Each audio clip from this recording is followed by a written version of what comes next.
Eh, aquí está. Muy bien. Entonces acá, si por ejemplo este silo fuera un silo pero que estuviese elevado, por alguna razón, ¿sí? La forma en la que puede llegar a afectar, ahí sí, podría llegar a ser, eh, podría llegar a ser variable, ¿sí?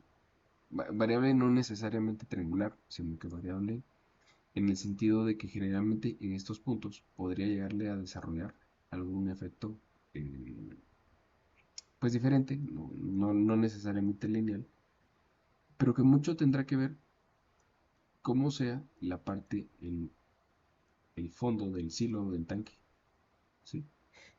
Que esto pueda llegar a, o no a modificar precisamente esa manera en la que se distribuyen las presiones. Y esto tendrá que ver, obviamente, en la resultante hacia las paredes, ¿verdad? Va a depender mucho qué tipo de grano y cómo éste responda dentro del silo. Vamos a ver, otra pregunta, cuando un silo es algo pequeño de diámetro, tal vez sería bueno que más o menos a cuánto se refiere con pequeño. Es que es algo, ¿verdad? Pero bueno, sí, continuamos. Consulto la presión horizontal en la parte baja de las paredes. Pareciera que se semianula debido a que el sentido opuesto del silo, debido al sentido opuesto del silo. ¿Hay algún factor o consideración cuando se da dicha situación? La presión horizontal en la parte baja de las paredes pareciera que se semianula. No. No. Fíjese que lo que pasa es que hay algo acá, especialmente en silos. eh, Vamos a ver. Hay un tipo de esfuerzos que son los esfuerzos von Mises. eh, Esos esfuerzos son los que a nosotros no nos... Vamos a ver. Un segundo, voy a volver a hacer aquí esto. Cuando son silos o tanques con parte cónica abajo, eh, lo que va a pasar aquí en el fondo, ¿sí? Es de que, si bien es cierto, nosotros lo ponemos a sentido perpendicular de cualquier plano, eh, pero esta lámina está teniendo esfuerzos, obviamente en X y Y, o locales, pues ya serían los esfuerzos inclinados, ¿no? Pero estos esfuerzos que les menciono, los esfuerzos Boumises, básicamente son los que específicamente nos van a servir para chequear que especialmente elementos así como estos que son placas, que obviamente son circulares y tienen una adaptación aquí eh, inclinada y demás, llegará un punto en el cual el mismo empuje lo está tratando de hacer fallar estas paredes, ¿sí? Entonces, a pesar de que esas flechas en color rojo van a tener componentes en este sentido, y que probablemente en este punto va a ser la misma, flecha verde. No sé si esto va a su consulta, eh, por el... permítame, vamos a ver, lo dejé en el chat.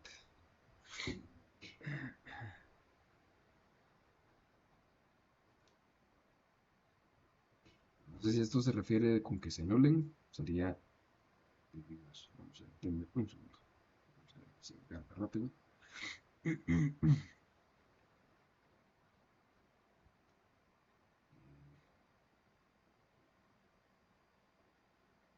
Ah, ya lo entendí, ya lo entendí, ya lo entendí.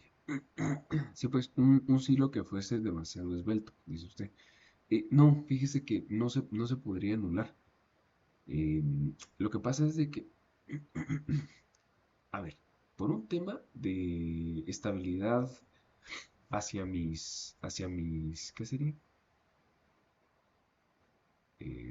Puntos de apoyo, a lo mejor puede ser. Pero hablando de la fuerza o la carga, voy a tratar de hacer aquí solo que un poquito a escala, ¿verdad? Vemos que la duda del ingeniero es, ¿qué pasa si mis diagramas de esfuerzo son tan grandes que en esta área se anulen, ¿no? Algo por ahí.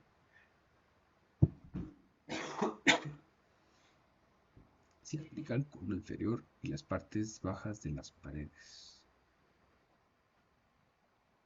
Sí, aplica al cono inferior y a las partes bajas de las paredes. La anulación de la presión, sí, esto sí. Pero, digamos que a nivel de esfuerzos, por lo menos sobre esta línea o este triángulo en verde, no deja de tener la presión que va a afectar esta pared. Es a lo que voy. Entonces, son dos tipos de revisión las que habría que hacer. Y nuevamente, por ese tipo de esfuerzos que le mencionaba, vale la pena que cuando se modele se puedan aplicar las cargas distribuidas de forma variable para que genere este efecto triangular. Y cuando usted quiera chequear, por ejemplo, si mi espesor de lámina en las paredes está cumpliendo, entonces podríamos decir que, bueno, hasta ese punto vamos bien. Ahora bien, hablando de cómo va a ir la distribución de cargas en estos puntos, sobre sus apoyos y demás, a lo mejor ahí podría ser que si eh, pues estas fuerzas internas no nos vayan a afectar directamente. En realidad, ya cuando uno chequea todo el silo, todo el tanque, generalmente se idealiza toda la masa, se discretiza como una sola masa, y más tiene un comportamiento parecido a un péndulo invertido, ¿no? Entonces, generalmente ahí es donde ya no, pues obviamente como estaba la distribución de presión en base al tipo de grano almacenado, esta presión variable, ya no es, digamos que pasa a segundo plano, ¿verdad?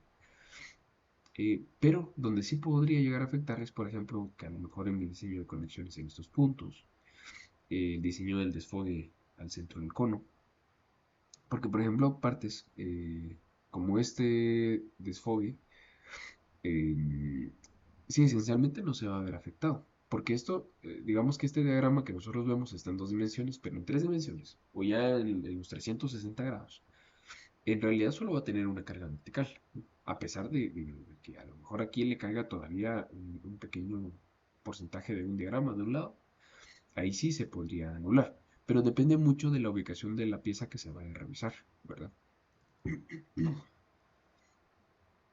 Espero haberle contestado por ahí. Mi consejo es de que se revise se revisen ambos puntos, ¿verdad? Claro, a la orden. Se revisen ambos puntos, tanto a nivel local para ver si mis esfuerzos sobre la lámina están cumpliendo y, pues obviamente, las láminas tienen un esfuerzo de fluencia.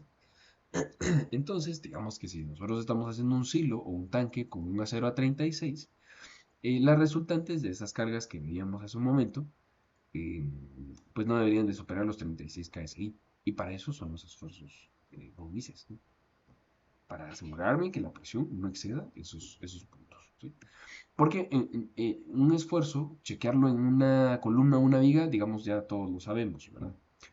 Pero ¿cómo lo chequeo yo en una lámina, por ejemplo?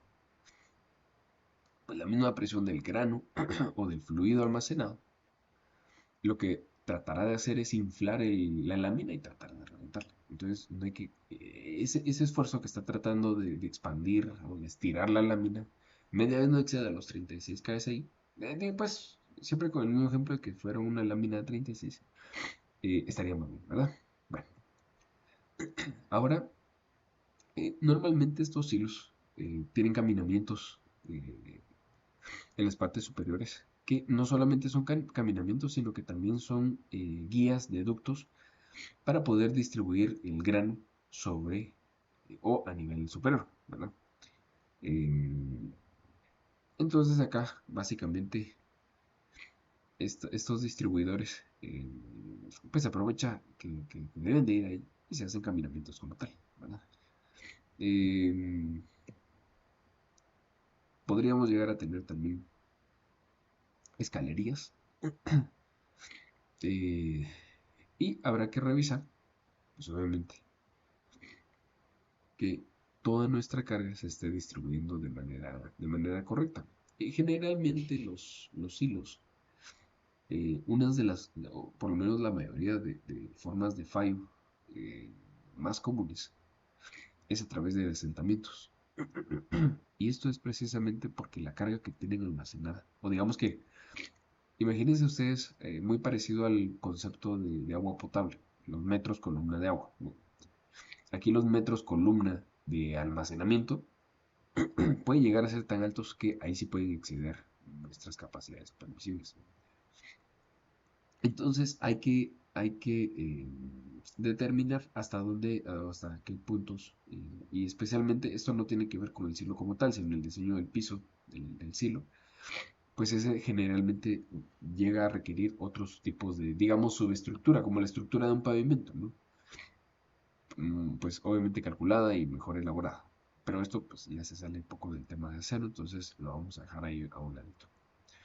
Esto es solo un poco de una breve introducción a cómo funcionan los hilos, ¿sí? Si no hay más dudas, vamos a ver lo siguiente.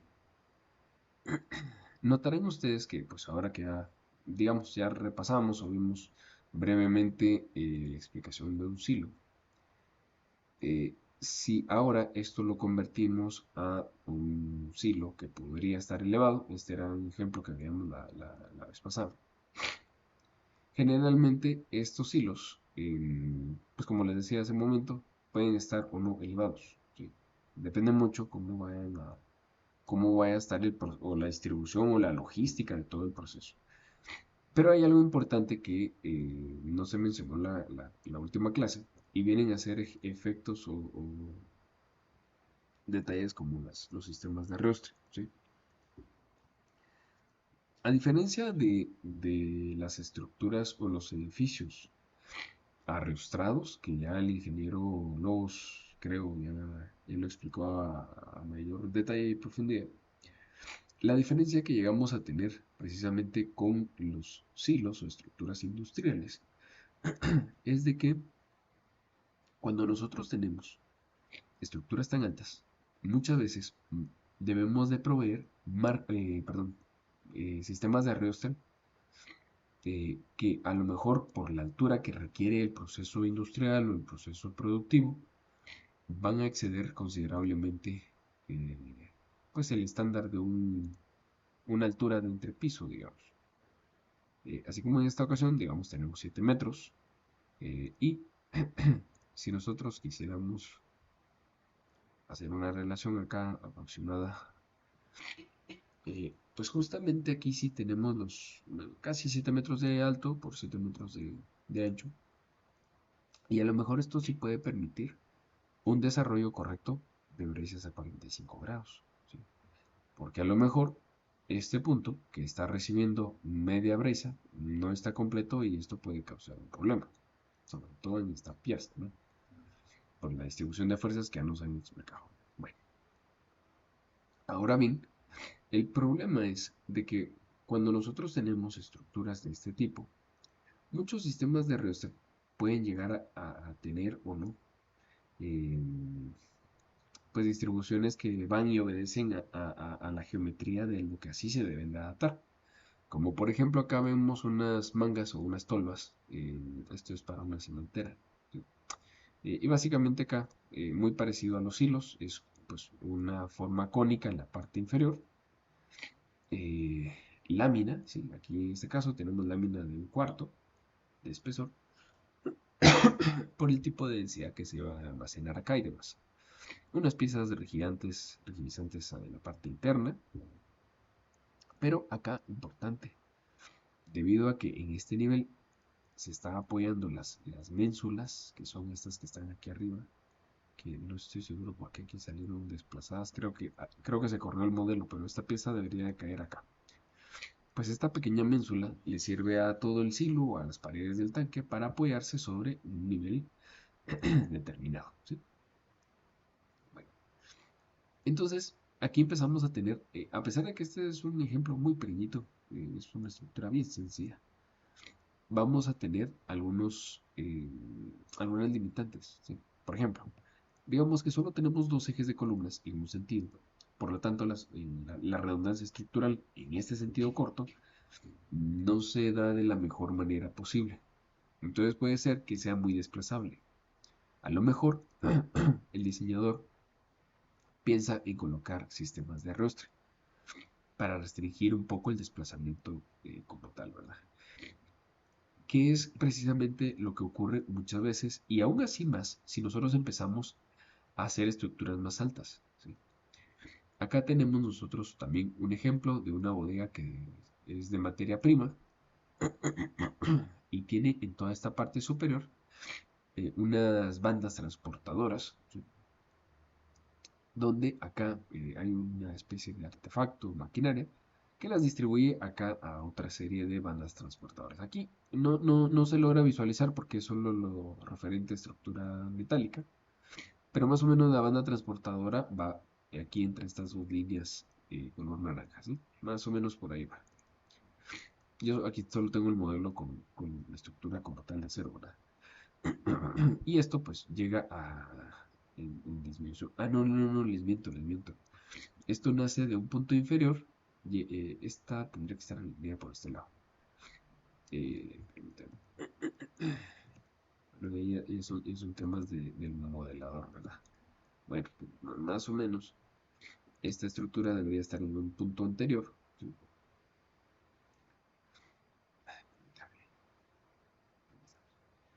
Y aquí caemos a lo mismo. Tenemos una gran altura en una estructura, pues, porque simplemente está para generar tres puntos de apoyo que le van a servir, obviamente, a la banda transportadora para darle una pendiente y demás. Entonces, nuevamente, solo tendríamos dos columnas que, si lo analizamos en el sentido, y ahora en el sentido corto, solo tenemos una columna. En este sentido, no tenemos nada de redundancia. Entonces, acá aún nos genera más problema. Sí es cierto que a lo mejor la desplazabilidad se vea limitada por la banda que va aquí en la parte superior, pero esto no quiere decir de que se encuentra completamente controlada, ¿verdad? Porque la banda pasa por este sentido. Entonces, llega a ser bien importante eh, el uso de herramientas como los sistemas de arrastre, pero aquí empezamos a ver una variante, ¿sí? Que es más o menos como la que traíamos, por ejemplo, en este ejemplo, o como la que nosotros podemos ver en esta torre un poco más alta. Empieza a suceder que llegamos a tener columnas que no llegan a un nivel de entrepiso, digamos, como tal. Recordemos que estamos hablando de configuraciones de diferentes edificios, entonces casi nunca tenemos entrepisos, sino que lo que necesitamos es ganar, por ejemplo, en este caso, altura. Entonces acá llegamos a tener muchos tipos de sistemas de arrastre que van un poco separados, ¿sí? Y si ustedes se fijan, tenemos uno, dos, tres, cuatro, cinco pares de braces por cada lado, ¿sí? Para llegar desde cero hasta la altura final. Y así podemos seguir ampliando el ejemplo hasta casos que, pues, como estas pequeñas torrecitas que nuevamente son solo para, o están en función a la altura que así dicta la pendiente en este punto. ¿Vale? Yo creo que aquí la línea de producción iba al revés, disculpen, iba de abajo para arriba y aquí había una banda que lo que sí, eso es. Aquí una banda se encarga de distribuir dentro de la bodega. Entonces la bodega se almacena de hecho almacena cemento. Y aquí en la parte interna se va almacenando pues una gran montaña, ¿verdad? Un gran montículo de, de cemento. ¿Sí? Entonces es parte de lo que se va teniendo. Por ejemplo, si seguimos hablando sobre torres, vamos a ver por acá, notarán ustedes que llegamos a tener configuraciones que demandan sistemas de arrastre, muchos sistemas de arrastre, o por lo menos dos sistemas de arrastre, antes de llegar a, o entre un nivel y otro, ¿sí? Por ejemplo, esta torre que veo en pantalla es para una torre autosoportada de 60 metros de alto, ¿sí? Entonces, aquí la misma historia. Llego yo a tener un sistema, solo tiene tres caras, ¿sí? Creo que sí se logra visualizar mejor, ¿sí? Solamente tiene tres caras. Eh, y aquí, pues, ocurre un efecto muy parecido. O sea, yo necesito llegar a mis 60 metros de alto, eh, pero necesito ir ariostrando mis elementos verticales. Entonces, las riostras existen más para evitar que mis elementos verticales que están ganando altura deformen tanto. Pero esto no quiere decir de que sea un sistema de arrastre entre pisos. Eso es algo bien diferente. Y precisamente por eso les he cargado un par de documentos al Classroom. Las presentaciones, perdón, todavía no se las he pasado. Ahí se las voy a cargar en un ratito. Pero básicamente aquí lo que nosotros llegamos a conseguir es muchísima altura. Y digamos que la longitud libre, no arrastrada, la vamos limitando a cada cierta altura, gracias al sistema de arrastre. ¿Sí? Por ejemplo, en este caso tenemos, en este tramo específico, son tubos de 5 pulgadas, cédula 40, y lo que se tiene son angulares. Ojo que aquí pasa algo bien interesante y es de que a pesar de que yo tengo angulares de 2.5 por 2.5 por 3/16 de espesor, si alguien revisa y se va al KLR sobre que debería ser inferior a 200, que era lo que le mencionaba en la clase pasada, si no estoy mal, generalmente no van a cumplir, ¿ya? Porque esa relación es en realidad para edificaciones. Entonces, cuando nosotros trabajemos sobre estructuras que no son edificaciones y tienen estructuras completamente diferentes a las edificaciones, pues tendremos que cambiar un poco el sentido del análisis de cada pieza. ¿Sí? Entonces, es algo para que lo tomen en cuenta. Eh, porque, pues cambia, ¿no? Va variando conforme a la altura. Eh, Luego les he cargado si no estoy mal, fue este documento. Eh, Igual vamos a revisar todos en un momento. Y básicamente, también creo que sí, es este. No, este es uno de los que les cargué. Aparte les cargué este, ¿sí? Que es para tanques elevados. Porque también el tema de los tanques elevados es un área bastante explotada acá en Guatemala. Y lo que tenemos es, pues, justamente lo que veíamos hace un momento en los modelos. Necesitamos llegar a ciertas alturas. Y lo que pasa es de que tenemos que desarrollar brazas o sistemas de arrastre que claramente su mejor ángulo para trabajar es de 45 grados. Y con eso estamos, digamos, bastante cubiertos porque distribuimos las fuerzas componentes, las componentes de las fuerzas axiales, como debe ser. O sea, en la misma forma horizontal va vertical, ¿sí? Pero el detalle es de que muchas veces cuando tenemos tanques, y por esto me gustó bastante este documento, para que ustedes lo puedan revisar más adelante, que es algo que pasa con silos, con tanques elevados,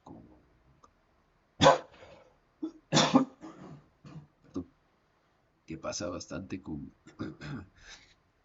cualquier masa que esté almacenada a cierto nivel, a cierta altura. Lo que hay que hacer es, pues, idealizar la masa, ¿sí? Claramente, si es un líquido, el propio líquido va a tener su propia, su propia, ¿cómo se llama esto? Su propia inercia, ¿sí? Que precisamente no obedece a la misma inercia de la estructura, porque en muchas ocasiones este líquido puede llegar a estabilizar estas estructuras eh, debido a que no obedece al mismo desplazamiento, ¿verdad? Hay formas de evaluarlo, sí, eso ya en realidad sería tal vez un diplomado por aparte, porque es bastante extenso el tema como tal. Eh, Vamos a ver, hacen una pregunta. Para un tanque que en vez de agua almacena agua, consulto para el chequeo del sismo no se contempla la fuerza convectiva debido a no verse el comportamiento de ola. Debería de chequearse porque, perdón, que no almacena agua. Vamos a ver, vamos a ver. Me imagino que se corrigió. Ok, sí, que almacena humedad. Sí, de hecho sí, ahí sí, porque cuando nosotros tenemos una masa que digamos es más rígida, no es un fluido, ¿verdad? En esos casos, esa sí es su masa completa. Entonces ahí, de entradita, yo le diría, usted ya tiene que analizarla, si se va a su tabla de la SC, vamos a ver, esa es la tabla 12, vamos a ver, aquí se parece usted. Vamos a buscar aquí estructuras. Sí, serían básicamente estos, mire, estructuras de acero en voladizo, o sea, péndulo. Y si se da cuenta, no, permítame, vamos a ver aquí si puedo voltear esto. Ahí estamos. Incluso la misma norma nos dice que nosotros tenemos que afectarlo por un R mucho mayor. Cuando, cuando eh, la norma ASC habla sobre columnas de este tipo, ¿sí? Estos cantilever, básicamente es para algo así como empotrado en su base y libre en la parte superior, o el péndulo invertido que nosotros le decimos. Entonces acá, si hablamos acerca de sistemas de cero, notará que el valor de R llega a ser bastante bajo. O sea, de entradita, ya sabemos de que aquí sí vamos con el sismo casi al 100% como baja. Y la masa que usted tiene en la parte superior le aporta al 100% a su masa sísmica. ¿Sí? Entonces, en agua puede variar eso, obviamente, por estos puntos técnicos. Claro, con gusto. Ahora, regresando al tema de la idealización de algún tanque elevado, que es ya lo último que vamos a ver el día de hoy.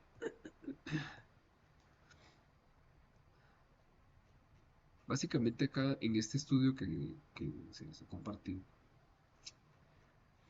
tenemos algunos resultados sobre un análisis que hizo este grupo de investigación eh, y sobre todo la forma en la que fueron aplicando eh, los diferentes tipos de análisis partiendo justamente de modelar el flujo, ¿no? Pero nuevamente a lo que voy es, por ejemplo, características como estas. Mira, regresamos aquí a lo sencillo. Si yo tengo una masa discretizada y necesito una columna que tenga cierta rigidez, normalmente esa rigidez dentro de esa columna nosotros la vamos dando a través de sistemas de arrastrados, ¿sí? Entonces, nuevamente, acá tenemos otro documento muy parecido, donde lo que se evalúa es pues, cómo sería la respuesta inelástica o el comportamiento en realidad sísmico al momento de diseñar marcos concéntricos, ¿sí? Entonces, de los mayores peligros es de que por no respetar, digamos, la esbeltez de estas piezas, se pudiera llegar a desarrollar un efecto de falla local. Entonces, ese tipo de respuestas inelásticas son las que no se desean, ya que al momento de que existiera algún tipo de distribución de cargas y obviamente una carga que va a desbalancear todo, que es una carga lateral, nos produjera algún tipo de falla en nuestros sistemas arrastrados. Lo que va a pasar es de que esto esencialmente media vez pierde una brisa, ya se comporta más como un marco que como un sistema arrastrado.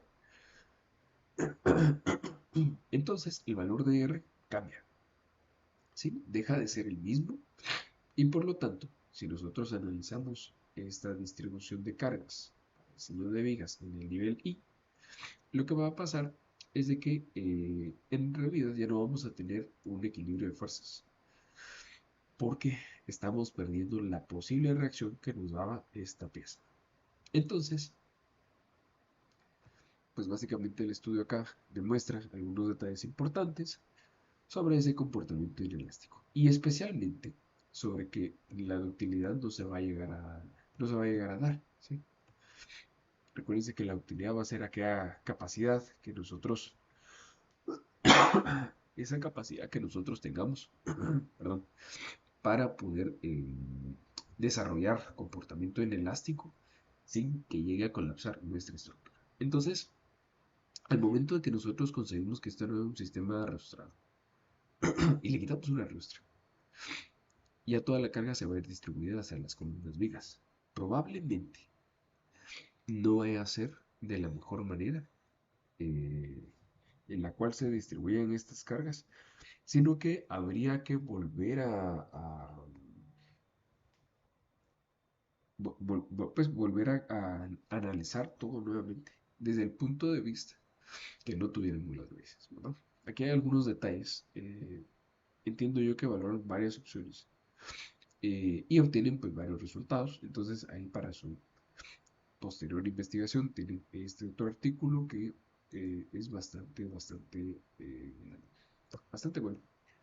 Y en realidad sobre multitard, eh, marcos multitard son estos, ¿no? Que tienen varios niveles de arrastre hasta llegar a cierta altura. Así como acá, este techo desarrolla dos sistemas de brazas, o así como este sistema de iluminación, muy parecido a estas torres que vemos por acá, muy parecido a esta pequeñita, llega a desarrollar muchos sistemas de arrastre. Entonces, si ustedes se recordarán, cada sistema de braza en su punto de reacción genera dos fuerzas que van en este sentido.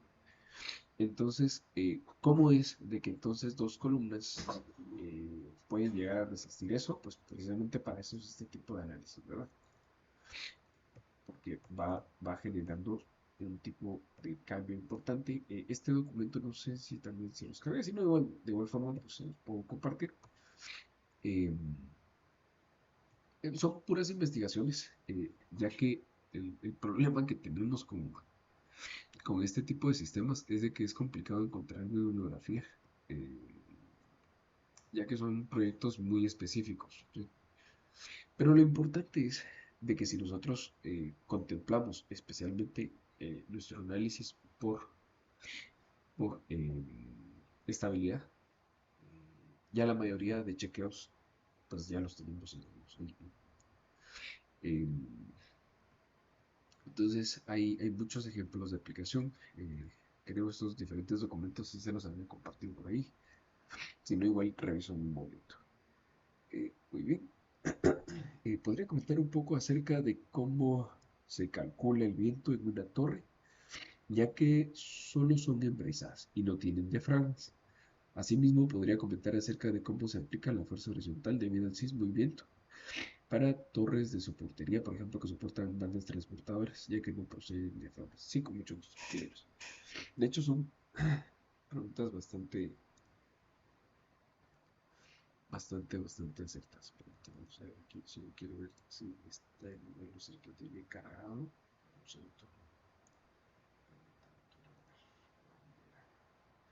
ver. Por lo menos, hablando de torres de telecomunicación, hay una normativa, como les mencionaba la vez pasada, que es básicamente la normativa de la TIA, ¿sí? Esta normativa,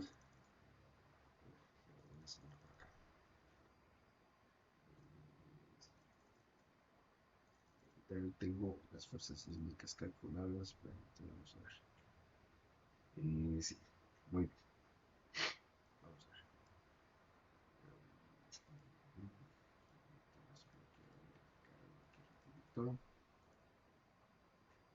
Sí, fuerzas de viento, ¿no?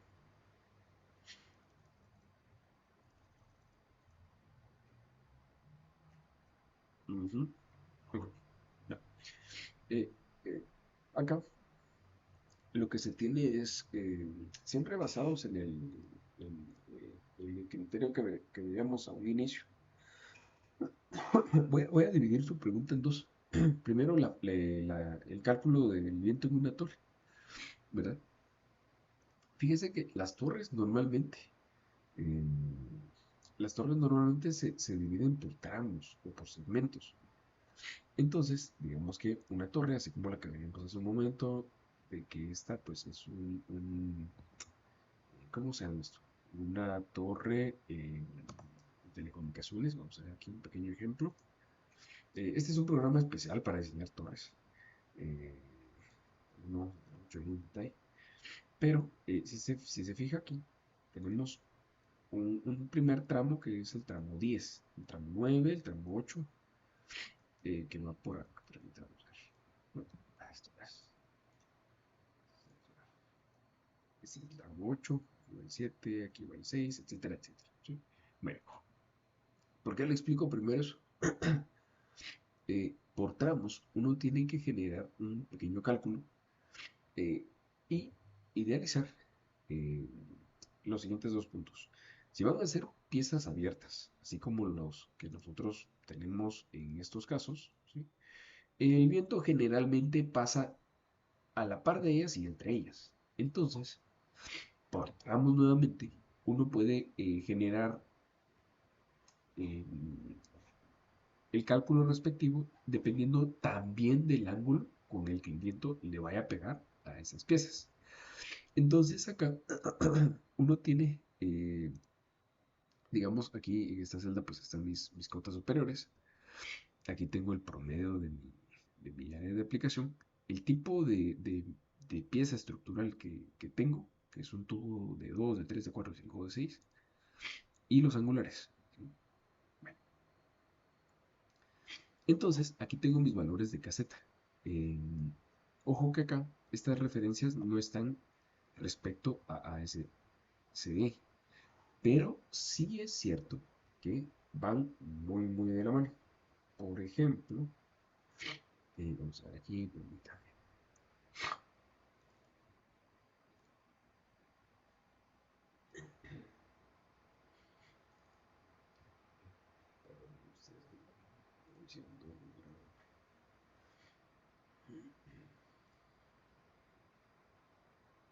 En este caso. Esta es la normativa que rige telecomunicaciones, así como ISS 360. eh, Esta está aprobada por la ANSI, que es la American National Standard. eh, Como tal. Y acá lo que nosotros tenemos, vamos a ver, análisis, carga, también. Aquí está WinLoads, sección 2.6. Hay un paso a paso de cómo sacar el cálculo de viento. Tal vez no es tan recomendable entrar a mucho detalle por ahí con el tema de las cargas de torres, porque es un área bien extensa. eh, pero se los voy a tratar de explicar un poquito rápido, porque sí llevaría bastante tiempo ver algunos casos. Vamos a ver símbolos, notaciones, por aquí estamos, por aquí estamos. Aquí está. Entonces, pues como les decía, siempre nos referencia a ASC7, pero en el tema de las torres cambia un poquito un aspecto bien importante. Miren, aquí habla acerca de los diferentes factores de exposición. Eso es lo mismo que en ASC. ¿Sí? Igual la velocidad, perdón, el coeficiente de presión según la velocidad es igual. ¿Sí? Factores topográficos también es muy parecido.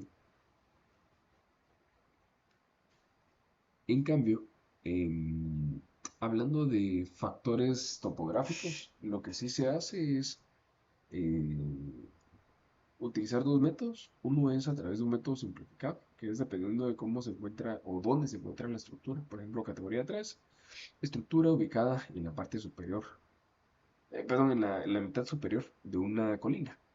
Bueno, aquí se debe de asumir que el viento va en todas las direcciones. En todas las direcciones se refiere a todos los ángulos que pide la norma. Y los ángulos son múltiplos de 30. Em, Vamos a ver, este es el método 2. Es otra forma de calcularlo. Viento sobre rooftops. Digamos que muchas ciudades por lo que optan es Debido a la densidad poblacional en el centro de la ciudad, buscan ubicar antenas en la parte superior de los edificios. Entonces, también dependiendo de qué altura tenga ese edificio, pues ya se ajusta el factor, ¿sí? El factor sobre la elevación a nivel de suelo. Y aquí viene un factor eh, que es el boost effect. Y para eso aquí tengo un pequeño diagrama. Básicamente, este es del hielo. Bueno, pero es muy parecido como el viento puede llegar a... No, ya sé. Es la aerodinámica que va a tener eh, el tipo de estructura que nosotros analicemos. A ver, les pongo un ejemplo. Normalmente, las estructuras que sean, justamente aquí lo dice, mástiles, así como este que tenemos acá, que es básicamente un cono, perdón, un círculo. Estos tienen factores G de 0.85. En cambio, estructuras que vienen a ser como estas que tenemos por acá, los factores G o el Gusset Factor puede llegar a ser hasta de 1. Pero esto se calcula siempre con esta cosa. Entonces, por eso aquí les dicen para mástiles guiados, el factor debe ser de 0.85. Pero tiene que ver con la aerodinámica. Y para monopolos, los factores andan en 1.10. ¿Sí? Y para las demás estructuras, entre 1 y 0.85. Ojo.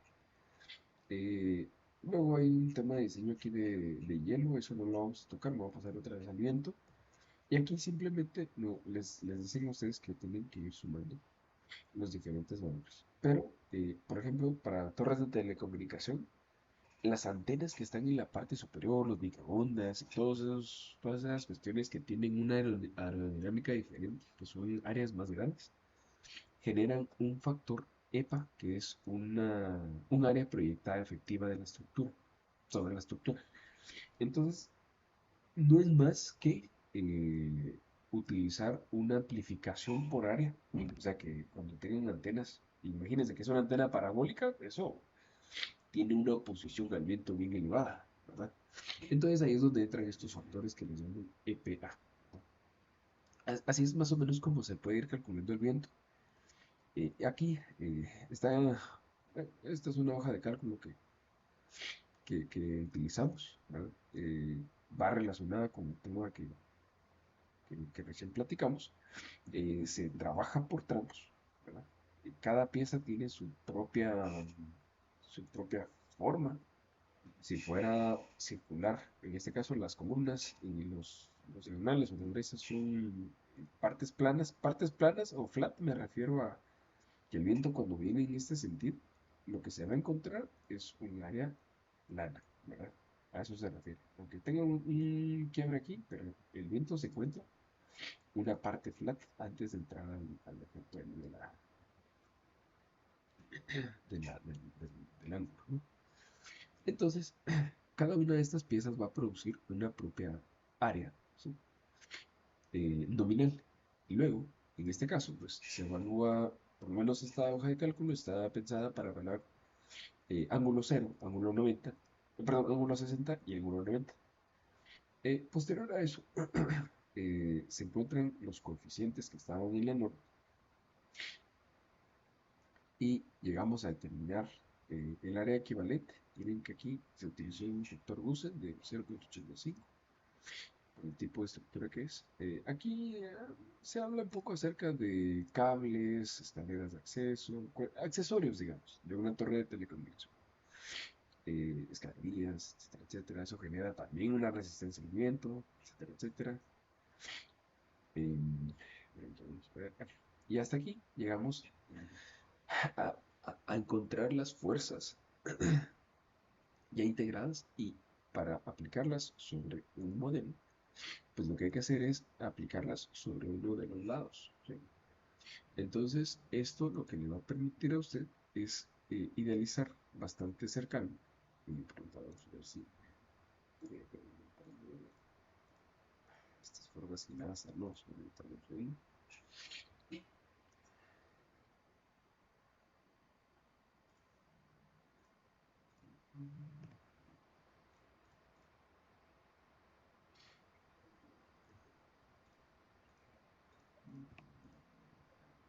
Sí, está. Es que lo que solo fue la pura geometría.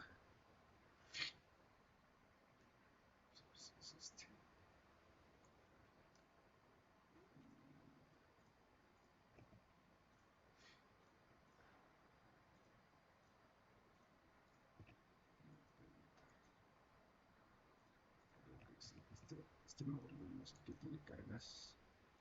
A ver, vamos a ver otro que más. Pero lo que esencialmente hay que ir haciendo es ir asignando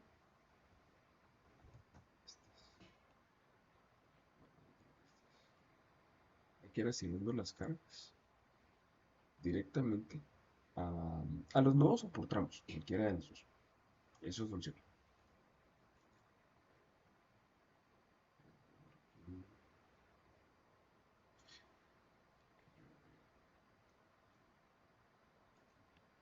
Varias. Los debe de asignarse por pieza. Eh, por lo menos este tipo de torres. No, este tipo de torres. Por lo menos, bueno, voy a quedar con este igual les sigo explicando por ahí. Este tipo de torres, mm, lo que tienen que generar es eh, la carga ya procesada, digamos que calculada y trabajada, de la manera más fina posible, digamos que ya con todos los factores que ha habido y por haber. eh, y de esta cuenta ya poderlos aplicar directamente a la torre. ¿Sí? No, pues no encuentro. este,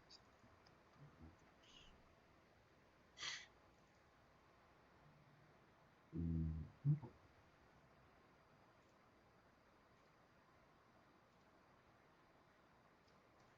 de hecho, hice otra hoja donde vamos a hacer el spread. Bueno,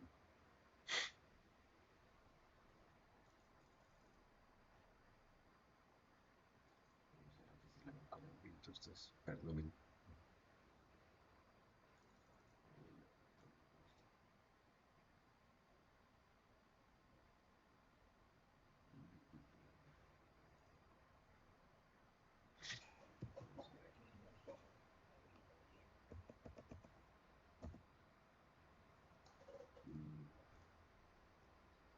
Es que había otra torre donde el cálculo lo traduje a cargas en nodos. Entonces es un poco más visual, creo.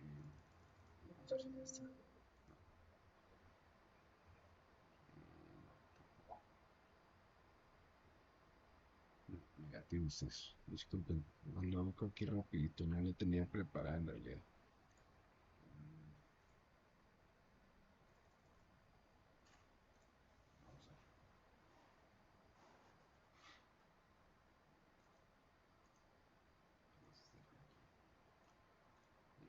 Pero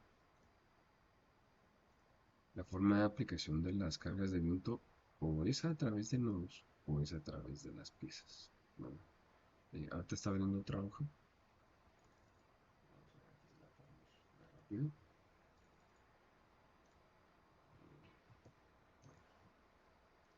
Y con esto, digamos, sería la primera parte de la pregunta y la segunda parte, el sismo.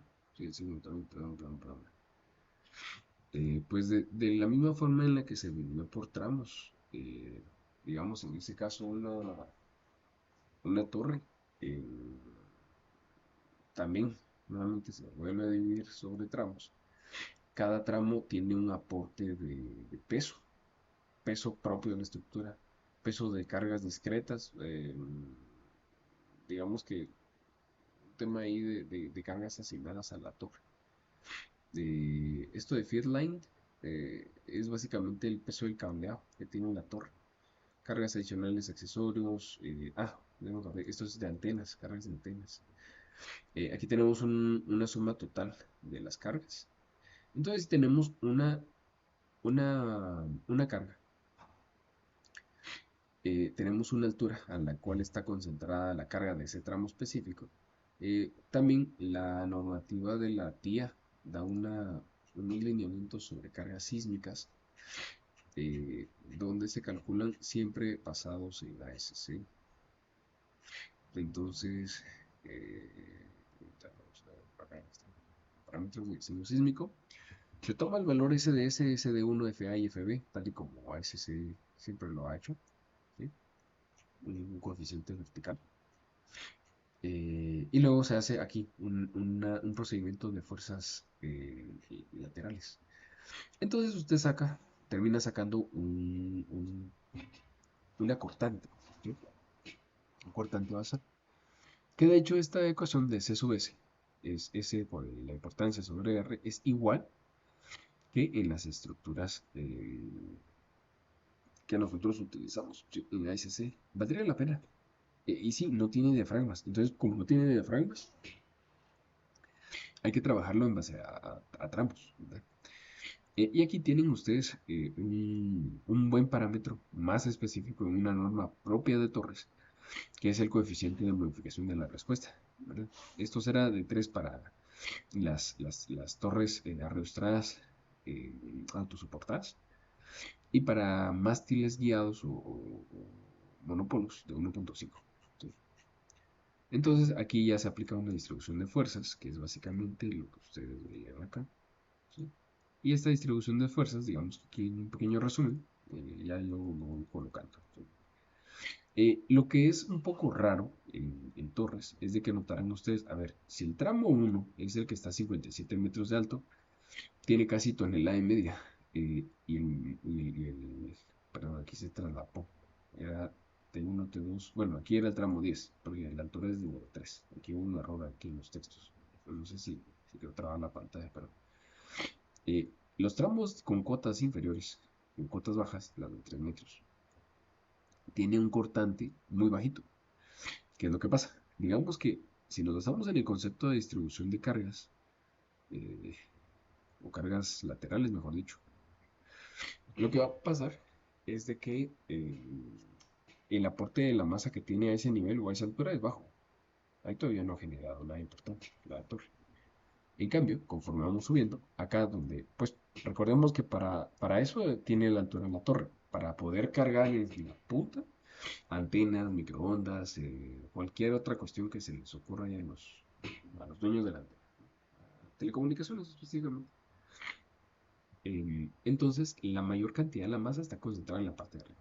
Por lo tanto, si sacamos las cargas equivalentes, generalmente estarán ubicadas en las partes superiores, ¿verdad?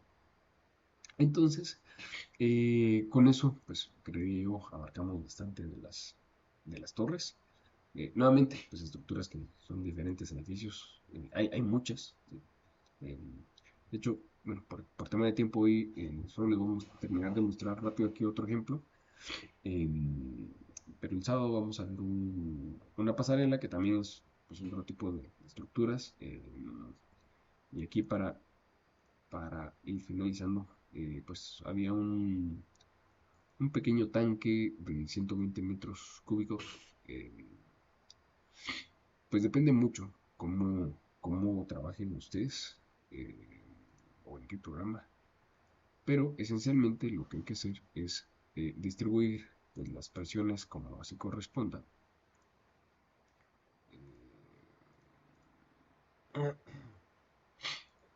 Vemos acá la presión se había definido de tal manera que eso de presión hídrica que vieron ustedes ahí, que es un patrón de carga, justamente produce este tipo de efectos, ¿verdad? Entonces, digamos que ya al momento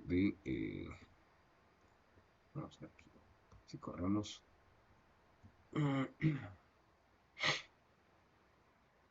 Este tipo, pero que así que me he borrado la línea.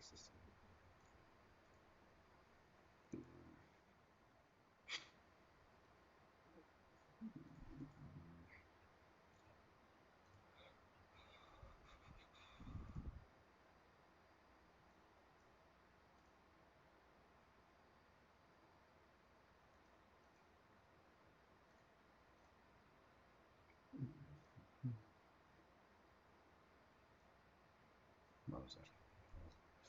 Por ejemplo, acá tenemos pues, una buena cantidad de esfuerzos. Primero, a ver, avancemos en el tanque. Obviamente, cada vez que el tanque se encuentra con un elemento tipo frame. Ah, bueno, y otra cosa, notarán ustedes que está dividido en elementos finitos. Depende de qué tan fino lo quieran trabajar, obviamente.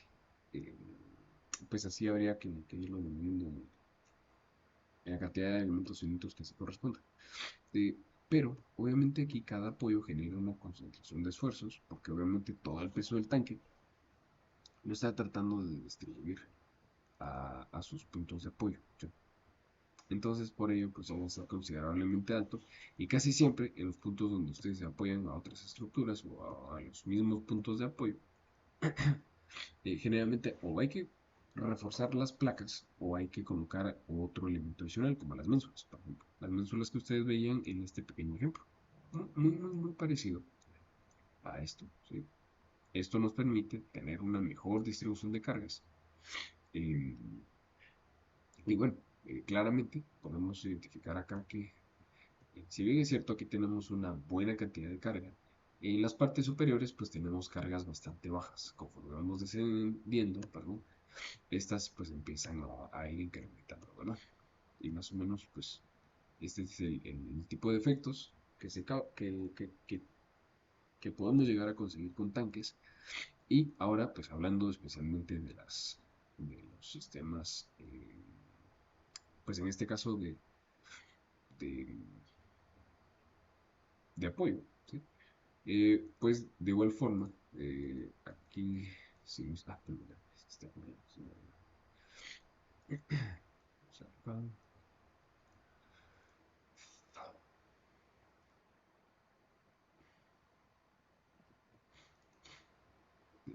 era tubo de 8 sobre una 40.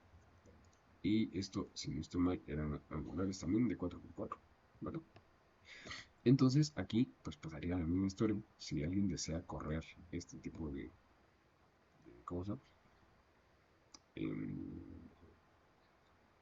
y analizar este sistema de arrastre. Pues pasa lo mismo. A ver, aquí llegamos a tener el mismo concepto básico que veíamos acá. Sistema, no, perdón, que veíamos acá. Empezamos a tener un montón de braces distribuidas en varios niveles, aunque aquí estén invertidas, una vez invertida. Aquí tenemos, vamos a ver, nuestra CX, ¿sí? Más o menos algo así. Entonces, pues, ¿qué es lo que va a suceder? Claramente, las piezas más grandes no nos van a chequear el KLR. Depende mucho qué tipo de estructura estemos trabajando, como para poder identificar si puede haber otro parámetro, por ejemplo en torres, autosoportadas, como les decía la vez pasada, dependiendo, algunas llegan hasta 300 o a permitir hasta 400, por ejemplo. Eh, en tanques, pues generalmente se mantiene en 200 también, a menos de que, de que se utilicen pues otros lineamientos, ¿no? Y esto especialmente, por lo menos en tanques de agua potable, ahí sí tiene un concepto fundamental, y es el de que si una riostra falla, eh, que es parte de lo que hay que revisar en tanques, ¿cierto? Cuando nosotros tenemos elementos de riostra y anticargas laterales, estos podrían llegar a fallar. El mayor problema es al momento de la oscilación de la masa. Y como es un péndulo invertido,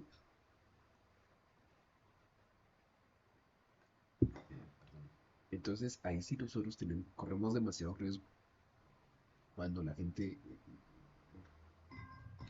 así que algunos inexpertos, digamos que, o gente que no, digamos para tanques de residenciales, a veces el desarrollador está más interesado en desarrollar más área para vender que en su tanque. Pero el tanque es algo que es compromiso de venta, digamos. Entonces tratan de optimizar en el tanque a lo más posible cuando en realidad es una de las estructuras más esenciales, podríamos decir, porque es lo que va a alimentar con agua potable a un residencial, por ejemplo. Entonces, lamentablemente, muchas veces no se le da la importancia a estas estructuras. Y también, entre otros criterios que se podría aplicar, es, por ejemplo, la abertura de los pies, de las patas, ¿sí? De las columnas. Siempre les puede ayudar considerablemente